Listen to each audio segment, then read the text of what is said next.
Hey everybody, it's Eugene Lee Show here, and we are just a couple of weeks away or so from the Forensic Photography Symposium. That's January 17th to 20th, 2022.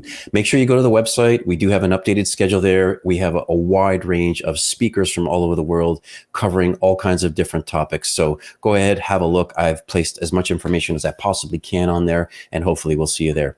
Today we have Michael Brooks. He's here and he's going to be discussing getting started with infrared and ultraviolet photography. Mike, thanks so much for being here, and I would like to hear what you're going to be talking about. It was my pleasure, Eugene.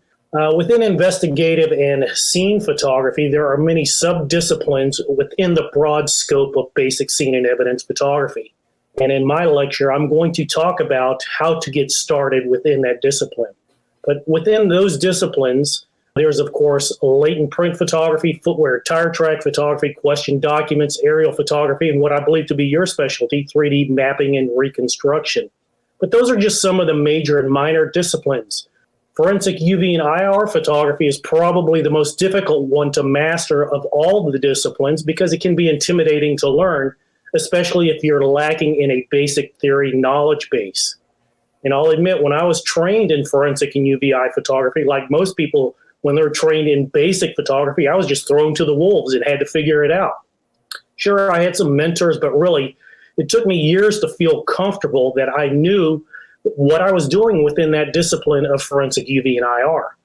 So for those who are new to forensic UV and IR and are thinking about adding it to one of their arsenal of tools, the questions you may have, or the three most important questions you may have are, one, what equipment do I need? Do I need anything special? How much is it going to cost within that question alone? When should I use or apply UV or IR photography? And last, where can I get some training on how to do it?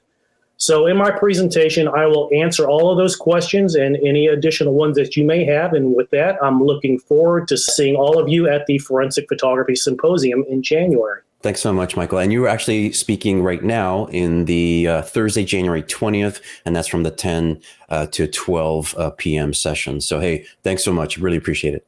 Thank you, Eugene. See you soon.